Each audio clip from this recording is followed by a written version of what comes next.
Big breaking news में आपका स्वागत है। कोटद्वार कोर्ट में अंकिता भंडारी केस में फैसला आने वाला है। 30 मई को आएगा फैसला, तो क्या आरोपियों को मिलेगी सजा? आगे देखिए पूरी खबर। नमस्कार, केबी न्यूज देख रहे हैं आप। केबी न्यूज खबर आपकी में आपका स्वागत है। और आज की हमारी खबर का शीर्षक है, आ गई है अब फैसले की घड़ी। उत्तराखंड का बहुचर्चित अंकिता भंडारी केस, जिसका ट्रायल चल रहा है कोटद्वार की कोर्ट में, और अब कोर्ट से जो खबर आई है पहले उसको आपके साथ साझा कर देते हैं। कोटद्वार की कोर्ट की एडीजे रीना नेगी की अदालत में चल रहे बहुचर्चित उत्तराखंड के अंकिता भंडारी केस की सुनवाई समाप्त हो गई है। इसमें बहस हो गई है। इसमें कोर्ट की जितनी प्रक्रिया फैसले से पहले होती है वो सब कुछ हो चुकी है। और अब सबसे बड़ी बिग ब्रेकिंग न्यूज यही है कि अब इस केस में इसी महीने की 30 मई को आ जाएगा फैसला। एक लड़की जिसकी उम्र थी 18 साल, जो उत्तराखंड के पौड़ी गढ़वाल डोब श्रीकोट की रहने वाली थी, 10,000 रुपये की नौकरी करने के लिए पहुंच गई ऋषिकेश के लक्ष्मण झूला थाने के अंतर्गत आने वाले चीला बैराज के क्षेत्र में गंगा भोगपुर में बने एक ऐसे रिजॉर्ट में पहुंच गई जहां पर उसको नौकरी मिल गई थी। और ये नौकरी उसको मिली थी 28 अगस्त 2022 को। और एक गरीब माँ बाप की ऐसी बेटी जो अपने माता पिता की हेल्प करना चाहती थी, अपने पैरों पर खड़ा होना चाहती थी, नौकरी लगने के 1 महीने के अंदर ही उसकी हत्या हो गई। यानी 28 अगस्त 2022 को अंकिता भंडारी ने वनंतरा रिजॉर्ट में नौकरी ज्वाइन की। और नौकरी के लिए जब अपने पिता के साथ इस रिजॉर्ट में गई तो उसके पिता को भी लगा कि ये रिजॉर्ट जंगल के बीच में है, यहाँ पर उसकी बेटी को खतरा है। और ये जो गंगा भोगपुर का इलाका है, ये उत्तराखंड की गंगा नदी से निकलने वाली नहर के किनारे बना हुआ है। माँ गंगा की कसमें खाकर लोग तरह तरह के वादे करते हैं, इरादे करते हैं। और कुछ इसी तरह का वादा पुलकित आर्य ने भी कर दिया, जो इस रिजॉर्ट का मालिक था और तत्कालीन दर्जाधारी राज्य मंत्री बीजेपी की सरकार का विनोद आर्य, उसका बेटा पुलकित आर्य जो रिजॉर्ट चलाता था। और उसने भी एक वादा कर दिया अंकिता भंडारी के पिता को कि बहुत जल्दी इसमें बहुत सारी लड़कियां आएंगी, तो अंकिता उनके एक परिवार की सदस्य की तरह रहेगी। इस तरह की सुरक्षा लेकर अंकिता भंडारी के पिता तो वापस चले गए इस रिजॉर्ट से, ये सोचकर कि चलिए रिजॉर्ट का जो मालिक है काफ़ी सुलझा हुआ है और कुछ दिन बाद बहुत सारी लड़कियां आएंगी तो फिर उनकी लड़की का भविष्य भी सुरक्षित रहेगा। लेकिन ये तो एक साजिश थी, ये तो एक चाल थी। और इसी का नतीजा ये हुआ कि 28 अगस्त को वनंतरा रिजॉर्ट में नौकरी ज्वाइन करने के बाद 18 सितंबर को अंकिता भंडारी की हत्या हो गई। आज हम आपको बताएंगे कहाँ पर था वो रिजॉर्ट, कैसी है वो नहर, और कौन सी थी वो जगह जहाँ पर अंकिता भंडारी गई तो थी बहुत सारे सपने लेकर, लेकिन वो फिर कभी नहीं लौटी, क्योंकि 18 सितंबर 2022 को उसकी हत्या हो गई थी। और बहुत दिन पहले चूँकि हम इस क्षेत्र से गुजरे थे तो हमने ये रिजॉर्ट भी देखा, ये नहर भी देखी, ये जगह भी देखी। इसकी भी आपको हम पूरी डिटेल दिखाएंगे, क्योंकि अंकिता भंडारी की इसकी हर खबर हम आपको शुरुआत से दिखा रहे हैं। और लग रहा है कि अब धीरे धीरे हमें कोटद्वार से इस खबर को दिखाने की ज़रूरत नहीं पड़ेगी, क्योंकि 30 मई को आएगा इसमें फैसला। क्या कुछ ऐसा है कि जिससे ऐसा लगता है कि अंकिता भंडारी को इंसाफ मिलेगा, और क्या कुछ ऐसा है कि इंसाफ अगर मिल भी गया तो बहुत सारे सवाल जिनके जवाब इस केस के शुरू होने से और आज तक पूछे जा रहे वो नहीं मिलेंगे। तो सबसे पहले आपको दिखाते हैं वो बैराज, वो नहर, वो रिजॉर्ट जहाँ पर अंकिता भंडारी ने अपनी जीवन का आखिरी सफ़र तय किया। फिर आपको बताएंगे हम कि कोर्ट के फैसले में क्या संभावनाएं हैं। और 30 मई को इस केस में जब फैसला आएगा, जब कोटद्वार की अदालत में एडीजे रीना नेगी इस केस पर हुई तमाम कार्रवाई के बाद अपना फैसला सुनाएंगी, तो क्या आ सकता है फैसला, क्या है संभावनाएं, कौन लोग थे जिन्होंने फिर भी इस केस को इस मोड़ तक लाया कि इस पे सरकार पर भी दबाव बना, प्रशासन पर भी दबाव बना। कई सारे राष्ट्रीय दलों ने भी इस केस को अपने प्लेटफॉर्म पे उठाया। तो चलिए फिर सबसे पहले एक रिपोर्ट आपको दिखाते हैं जो हमने अभी कुछ दिन पहले कवर किया था, उस जगह को जहाँ पर रिजॉर्ट है। अब कैसा है रिजॉर्ट, कौन सी थी नहर, कौन सी थी वो जगह, पहले आपको वो दिखाते हैं। और गंगा की कस्में तो बहुत लोग खाते हैं। और गंगा जब पहुंचती है प्रयागराज, नासिक, उज्जैन, हरिद्वार, तो इसमें नहाने से ऐसा माना जाता है कि पुण्य मिल जाता है। लेकिन एक लड़की जो इसी नदी से निकलने वाली नहर में समा गई, क्या उसको इंसाफ मिलेगा? क्या गुनाहगारों को सज़ा मिलेगी? इस बात का फैसला तो 30 मई को होना है। चलिए फिर हम आपको आगे बताएंगे कि इस केस में कौन से ऐसे पहलू हैं जिनकी मजबूती से लग रहा है कि अंकिता भंडारी के गुनाहगारों को सज़ा मिलेगी, और इस केस में ऐसा क्या है जिससे लोगों में नाराज़गी है और जिससे लोगों को लगता है कि इंसाफ मिलने में मुश्किलें आ सकती हैं। तो चलिए फिर पहले दिखाते हैं वो रिजॉर्ट कैसा है आजकल, कौन सी थी वो नहर, कहाँ पर है ये चीला बैराज, जहाँ पर आखिरी सफ़र तय किया अंकिता भंडारी केस में। हम आपको हर खबर दिखाते हैं। चलिए फिर पहले आप वो देखिए जगह जहाँ पर नौकरी करने गई अंकिता भंडारी, वो नहर, वो सड़क जहाँ पर आखिरी सफ़र तय किया। फिर आपको बताएंगे कि इस केस में क्या है मजबूती, इस केस में क्या था विवाद, और इस केस में क्या आने वाले समय में वो सारे राज खुल पाएंगे जिनको लेकर अंकिता भंडारी के माता पिता, पत्रकार, बहुत सारे जो गैर राजनीतिक संगठन है, जानकार लोग हैं, वो सवाल उठा रहे हैं। लेकिन पहले आप देखिए एक लड़की, एक रिजॉर्ट, एक नहर और एक हादसा।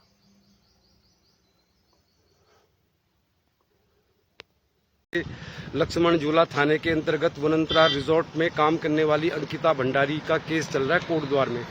आज हम उस जगह में हैं लगभग जहां पर संभवतः अंकिता भंडारी को धक्का देकर मार दिया गया। तो चलिए फिर, हम तो वैसे सिवटाली जा रहे थे, लेकिन क्योंकि हम आ गए इस रूट पे, चीला बैराज के रूट पे, तो दिखाते हैं आपको वो नहर जिसमें बह गई धक्का देकर मारने के बाद अंकिता की लाश, और वो जगह संभवतः वही जगह आसपास की जहाँ पर वो ऐसा हत्याकांड हुआ जिसकी गूंज आज भी सुनाई देती है, जिसमें इंसाफ की जंग आज भी जारी है। चीला मार्ग में चीला बैराज के पास है।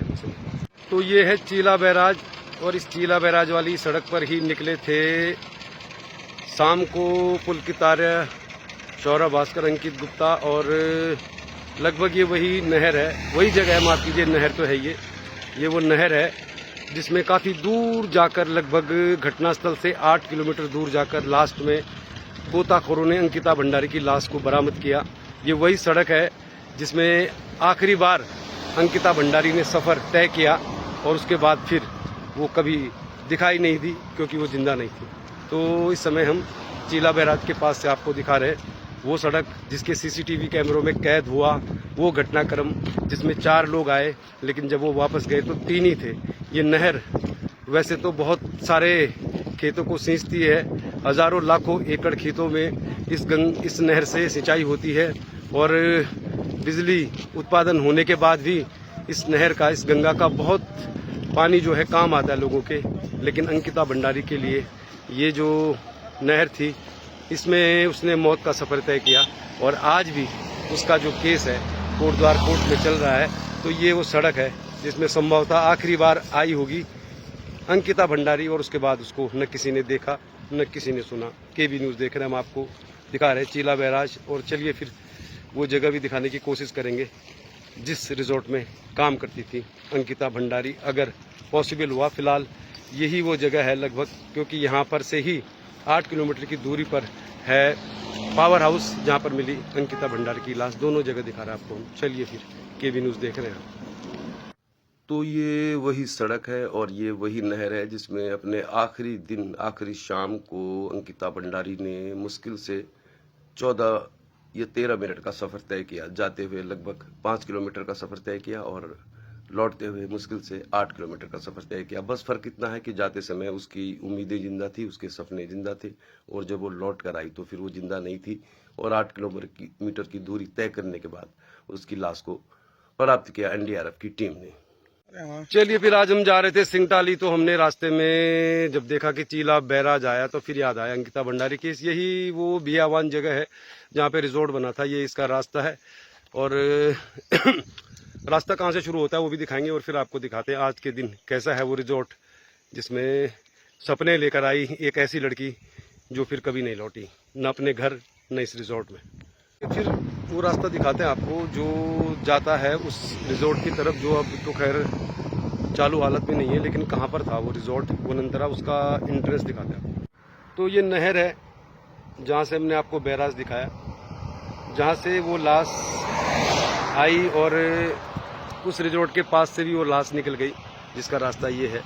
और यहाँ से आगे जाकर है वनंतरा रिजॉर्ट, और इसी रास्ते से आगे गए थे जो हमने पहले दिखाया आपको, और इसी से वापस आई, लेकिन जिंदा नहीं आई अंकिता, उसकी मिली लाश आज दिखा रहे हैं हम आपको चीला बैराज में एक दर्दनाक हत्याकांड की कहानी। वैसे तो यहाँ पे बहुत सारे रिजॉर्ट होम स्टे बने हुए हैं, नहर के दोनों साइड, इधर भी बने हुए हैं, इस साइड भी बने हुए हैं, लेकिन ये वो रास्ता है जिस रास्ते की मंजिल नहीं मिली अंकिता भंडारी को, इसी रास्ते पर आगे जाकर है वनंतरा रिजॉर्ट। चलिए फिर सब दिखाते हैं आपको कैसा है आज की तारीख में। चलिए फिर अब आपको बताते हैं कि इस केस में कौन से ऐसे मोड़ आए, क्योंकि हम इस केस को शुरुआत से ही मतलब मार्च 2023 से अंकिता भंडारी केस का ट्रायल कोटद्वार कोर्ट में चल रहा है और तब से हम लगातार आपको इस कोर्ट से चल रही कार्रवाई की खबर दिखा रहे हैं। तो जितना हम कह सकते हैं, जितना हमने जानकारी हासिल की है, जो कोर्ट में गवाही हुई है, जो बयान हुए हैं, जो सबूत पेश किए हैं, उनके आधार पर हम आपको बताएंगे कि इस केस में ऐसा क्या है जो मजबूती प्रदान करता है अंकिता भंडारी केस को, और जिससे ऐसा लगता है कि अंकिता भंडारी को इंसाफ मिल सकता है, और कौन सी ऐसी धाराएं हैं जिनके अंतर्गत इन 3 आरोपियों को अभी तक जमानत नहीं मिली है और जिनको अभी तक जेल में ही रहना पड़ रहा है। तो फिर क्या है मामला पूरा, क्या कुछ इसमें कंट्रोवर्सी हुई और क्या उम्मीद है फैसला आने की, इसको लेकर भी बात करेंगे। तो सबसे पहले बात करते हैं कि आरोप क्या है। राजेंद्र सिंह खोलिया जो लक्ष्मण झूला थाना के प्रभारी थे, जब शुरुआत में अंकिता भंडारी की गुमशुदगी की रिपोर्ट आई, जब ये खबर सोशल मीडिया में फैलने लगी कि एक पहाड़ की युवती इस रिजॉर्ट से लापता है, तो फिर ये हवा बहुत तेज़ी से बहने लगी और पूरे सोशल मीडिया में इस तरह की खबरें आने लगी। दरअसल पत्रकार आशुतोष नेगी जो जागो उत्तराखंड नाम से एक अखबार चलाते हैं, एक चैनल चलाते हैं, वो पौड़ी के रहने वाले हैं, और ये जो लड़की अंकिता भंडारी गायब हो गई 18 सितंबर 2022 को, तो फिर उनको भी ये खबर मिली, या कह सकते हैं आपकी अंकिता भंडारी के दोस्त पुष्पदीप ने किसी तरह से ये खबर पौड़ी तक पहुंचाई कि एक लड़की जिसका स्विच ऑफ जा रहा है फ़ोन, और फिर इस मामले ने तूल पकड़ना शुरू कर दिया, तेजी आ गई मामले में। और फिर क्या हुआ उसकी पूरी कहानी आपको फटाफट सिलसिलेवार तरीके से बताते हैं। तो 18 सितंबर की रात 8 बजे बाद अंकिता भंडारी का फ़ोन स्विच ऑफ जाने लगा। वनंतरा रिजॉर्ट में काम कर रही थी वो, और फिर इसकी भनक एक दिन बाद लगी उसके दोस्त को। रात को जब लगातार संपर्क करने के बाद भी अंकिता भंडारी से पुष्पदीप की बात नहीं हुई, तो फिर ये खबर पौड़ी तक पहुंची। पौड़ी से खबर जो पहुंच गई अंकिता भंडारी के माता पिता तक। फिर अंकिता भंडारी के माता पिता चूँकि डोब श्रीकोट पौड़ी गढ़वाल श्रीनगर के रहने वाले और इस लक्ष्मण झूला थाने के अंतर्गत आने वाले रिजॉर्ट से कम 150 किलोमीटर की दूरी पर रहते हैं, वो अगले दिन पहुँचे रिजॉर्ट में। उन्होंने उस क्षेत्र के राजस्व अधिकारी यानी पटवारी से अपनी बेटी की गुमशुदगी की रिपोर्ट लिखने के लिए कहा, लेकिन वहाँ पर कुछ आनाकानी हुई, कुछ लेट लतीफ़ी हुई, कुछ बहानेबाजी हुई, क्योंकि वनंतरा रिजॉर्ट का मालिक पुलकित आर्य तत्कालीन सरकार के दर्जाधारी राज्य मंत्री का बेटा था। तो बड़ी आनाकानी होने लगी, तो बड़ी परेशानी उनको हुई। फिर किसी ने उनको सलाह दी कि आप पौड़ी के डीएम पे जाकर इसकी शिकायत करो, क्योंकि ये जो पूरा लक्ष्मण झूला क्षेत्र है ऋषिकेश के करीब का, ये पौड़ी गढ़वाल के अंतर्गत ही आता है। फिर अंकिता भंडारी के माता पिता पौड़ी के डीएम से मिले और पौड़ी के डीएम ने इस समय बहुत अच्छा एक्शन लिया। उन्होंने इस केस के लिए लक्ष्मण झूला थाने के प्रभारी को कहा, और राजस्व पुलिस जो आनाकानी कर रही थी, ये केस सीधे थाने यानी रेगुलर पुलिस पे ट्रांसफ़र हो गया। और इस बीच घटनाक्रम हुआ, सोशल मीडिया पर खबरें तेजी से वायरल होने लगी एक लड़की के गायब होने की। तो लोग धरना प्रदर्शन करने लग गए, आंदोलन करने लग गए। सरकार पर भी दबाव था, पुलिस पर भी दबाव था, और फिर केस दर्ज होने के बाद पुलिस ने गिरफ्तार कर लिया वनंतरा रिजॉर्ट के मालिक पुलकित आर्य और उसके 2 दोस्तों को, यानी उनके 2 साथियों को, सौरभ भास्कर और अंकित गुप्ता को। फिर जो कहानी सामने आई तो उस सब की जानकारी आपको मालूम है। पुलकित आर्य और सौरभ भास्कर अंकित गुप्ता की गिरफ्तारी के बाद ये सब कुछ मालूम चला कि 18 तारीख की रात 8 बजे से 9 बजे के बीच इन तीनों ने चीला नहर के पास अंकिता भंडारी को धक्का देकर नहर में गिरा दिया, मार दिया, ये सोचकर कि शायद कभी लाश मिलेगी नहीं। फिर मामला बढ़ता गया और पुलिस ने इस पूरे केस की तफ्तीश की। 500 पेज की चार्जशीट कोर्ट में दाखिल हुई, यानी कि राजेंद्र सिंह खोलिया जो लक्ष्मण झूला थाने के प्रभारी थे, उन्होंने एक 500 पेज की चार्जशीट बनाई, जिसमें तमाम गवाहों ने बयान दर्ज कराए, बहुत सारे डिजिटल एविडेंस बरामद किए गए, मेडिकल की रिपोर्ट बरामद की गई। और फिर कोर्ट में ये ट्रायल चल रहा था मार्च 2023 से, और अब इसमें फैसला आएगा 30 तारीख को। लेकिन इस केस में 97 गवाह थे, 97 गवाहों की गवाही अगर होती तो ये मामला 1-2 साल तक और चलता। फिर बहुत सारी कंट्रोवर्सी हुई। शुरुआत में जो सरकारी वकील यानी शासकीय अधिवक्ता थे यहाँ पे, उनको हटाया गया। उनकी जगह शासकीय अधिवक्ता के तौर पर अवनीश नेगी आए। अवनीश नेगी की नियुक्ति के बाद मामले में अंकिता भंडारी के माता पिता की नाराजगी दूर हुई। बहुत सारे विवाद थे इसमें, क्योंकि इस बनंतरा रिजॉर्ट को तोड़ा गया तो यमकेश्वर की विधायक रेणु बिष्ट पर आरोप लगा और उनकी गवाही कोर्ट में नहीं हो पाई। ये इसमें एक सबसे बड़ा सवाल है। तत्कालीन एसडीएम जो थे वहाँ पे प्रमोद कुमार और पटवारी, उनको पौड़ी के डीएम ने तुरंत बर्खास्त कर दिया था। बाद में उनकी मतलब बर्खास्तगी समाप्त हो गई। तो बहुत सारे ऐसे मामले थे जिनको लेकर लोग सवाल उठा रहे थे और कोर्ट में भी रोजाना कुछ ना कुछ ऐसा हो रहा था कि लोगों को लग रहा था इसमें इंसाफ नहीं मिलेगा। लेकिन हमारा ये मानना है कि कोर्ट में बहुत कुछ ऐसा हुआ है। कोर्ट की पूरी कार्रवाई हमने कवर की है। तो इस कोर्ट में होटल के जो रिजॉर्ट के जो कर्मचारी हैं, उनके जो बयान हैं उनसे और उनकी जो गवाही कोर्ट में हुई है उससे बहुत कुछ मामला बिल्कुल साफ है कि भाई गुनाह हुआ है। और वन विभाग की सीसीटीवी फुटेज में भी साफ नज़र आ रहा है कि 18 सितंबर की रात को 4 लोग एक बाइक और एक स्कूटी में निकले, यानी कि सौरभ भास्कर, अंकित गुप्ता और पुलकित आर्य, अंकिता भंडारी चीरा बैराज की नहर में गए। जब वो लौटे, यानी सीसीटीवी फुटेज में साफ नज़र आ रहा है कि जाते हुए 4 लोग थे, लौटते हुए 3 लोग थे। इसके अलावा इस केस में लाश की जो बरामदगी हुई है वो पुलकित आर्य और इन तीनों के ही कहने पर हुई है और बहुत सारे ऐसे सबूत है कि जिसमें इन्होंने साक्ष्य को छुपाया है। तो आईपीसी की धारा 302 के अंतर्गत मर्डर का मामला है। पुलकित आर्य के ऊपर 201 की धारा के अंतर्गत साक्ष्य को छुपाने का आरोप है। 354 के अंतर्गत लज्जा भंग और छेड़खानी का आरोप है। दरअसल इन तीनों ने कहानी बताई थी पुलिस को कि अंकिता भंडारी गुम हो गई है, लापता हो गई है और वो 18 तारीख की रात तक इनके साथ रिजॉर्ट में थी। बहुत कुछ ऐसा हुआ जिससे ये साबित हुआ कि साक्ष्यों को छुपाया गया है। और अब उम्मीद की जा रही है कि जिस तरह के होटल कर्मचारियों के बयान दर्ज हुए हैं कोर्ट में, जिस तरह के सीसीटीवी फुटेज है, मेडिकल की रिपोर्ट है, डिजिटल एविडेंस है, तो ऐसा लग रहा है कि अंकिता भंडारी को कोटद्वार की कोर्ट में न्याय मिलेगा। और अब 30 मई को इसमें फैसला आएगा। तो 30 मई को सबकी नज़र रहेंगी कोटद्वार की कोर्ट पे और एडीजे रीना नेगी की अदालत में अब फैसला होगा 30 मई को कि क्या गुनाहगारों को सज़ा मिलेगी, सज़ा मिलेगी तो कितनी मिलेगी। इस सब को लेकर अब सबकी नज़रें कोर्ट में हैं और उम्मीद करते हैं कि अंकिता भंडारी को इंसाफ मिलेगा। 30 मई को हम कोटद्वार की कोर्ट से आपको दिखाएंगे पूरी कवरेज, क्योंकि शुरू से आखिर तक हमने इस केस को दिखाया आपको। लेकिन एक नहर, एक नदी से निकलने वाली, जिस नदी के बारे में कहा जाता है कि इसमें सारे पाप भी धुलते हैं, मोक्ष भी मिलता है, और इसी नदी से निकलने वाली एक नहर में समा गई अंकिता। 18 साल की एक लड़की, बहुत सारे सपने थे उसके सपने तो पूरे नहीं हुए। लेकिन उत्तराखंड में बड़ी धार्मिक परंपराएं हैं, बड़ी मान्यताएं हैं। तो माँ गंगा की गोद से निकली हुई एक नहर जिसमें एक लड़की को धक्का देकर मार दिया गया, क्या उसको इंसाफ मिलेगा? इसका फैसला होगा 30 तारीख को। केबी न्यूज़ में आज के लिए इतना ही। देखते रहिए केबी न्यूज़, खबर आपकी।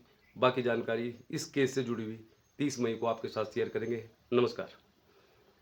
तो देखते रहिए केबी न्यूज़, खबर आपकी। खबर एकदम सही, खबर खेल, राजनीति, मनोरंजन एवं सामाजिक सरोकारों की। बहुत बहुत धन्यवाद चैनल को देखने के लिए।